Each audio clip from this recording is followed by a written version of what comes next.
Good afternoon. My name is Dennzon Winley. I am a junior here at the university, majoring in international studies and French, and I'm running for student body president based on my experiences.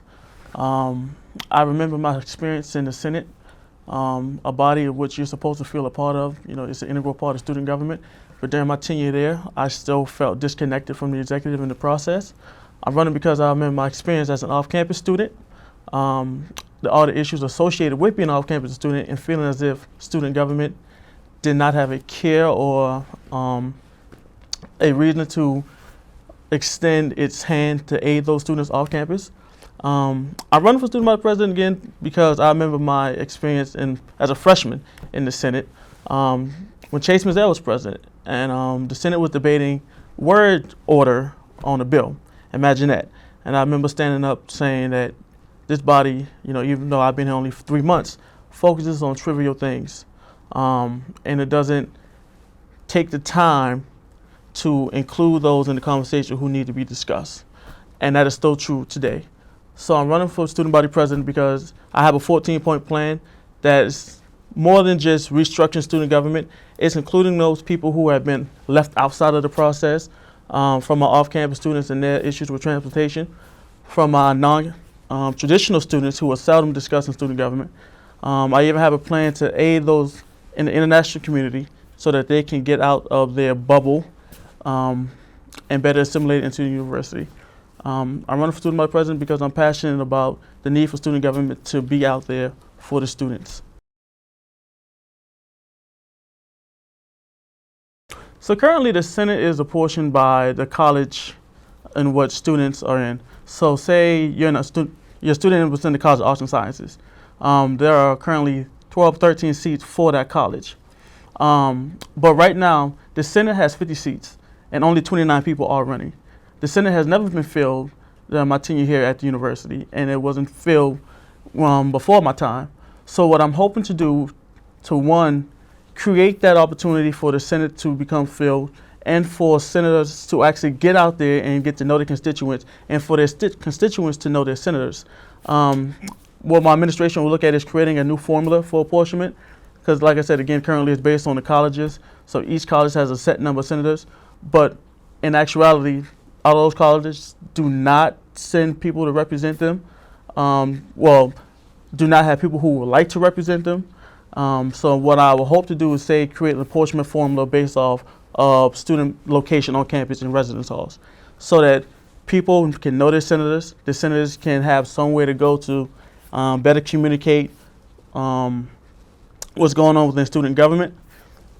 So that's what that one's about.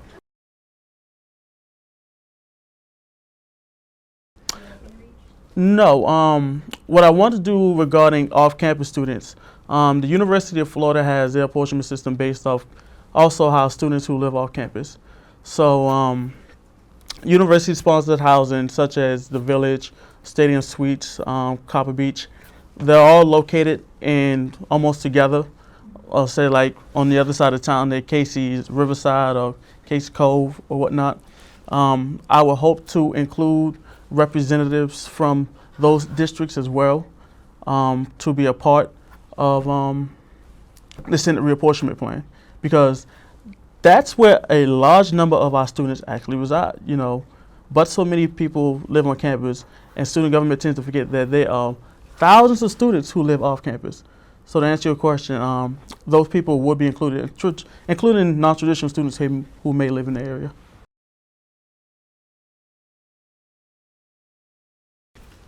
It really depends on two determining factors: how active the organization is and how many members, the composition of its members.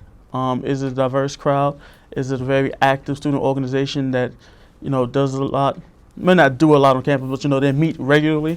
There are over 400 student organizations. I know that's a large number, but for the plan for the first year is if I can get it down to a reasonable size, say about 250, 300 organizations, divided up amongst the senators, the executive cabinet members, and myself, I believe that we can get out there to better communicate student government's happenings or, you know, what's going on. The whole point is to get out there so that students know that student government is active, student government is working on behalf of you, and that student government is actually doing something. It's also to get student input, which is the whole point of sending people out there to gather opinions, perspectives. What can student government do that it's not doing?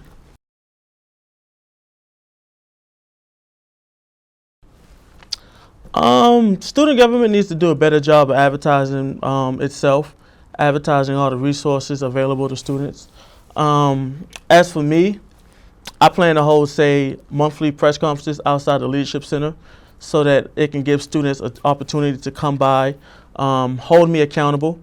You know, if I promise one thing on the campaign trail, my administration has been very active. I plan to allow basically anyone, including the daily Gamecock, I would like for you all to assemble outside the Leadership Center during not rush hour, but when the day slows down. Hold a press conference so students can pass by and basically ask questions. I also want to do what I learned from my days in Senate is people just want a little tender love and care. You know, you show people enough attention, you make them feel important, you want to make them feel included.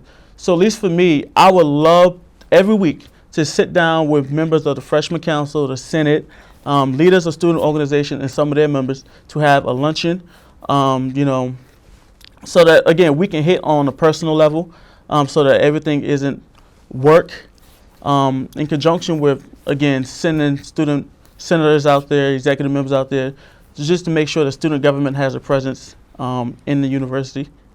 Going into the residence halls, you know, just letting people know that we're here and we're here to actually listen and do what you would like us to do. Again, my name is Dennzon Winley. I'm running for student body president because I have a 14-point plan that will include a lot of people who are oftentimes forgotten by our student government.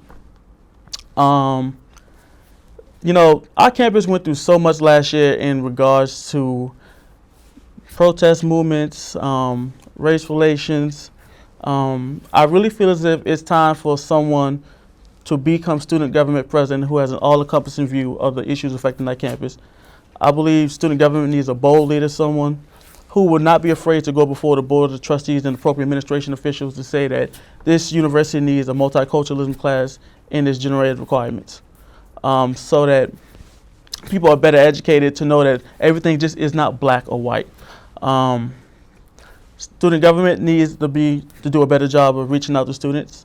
Student government also, I believe, needs a quota system for racial and gender appointments so that the administration is confronted with a fair composition of the campus.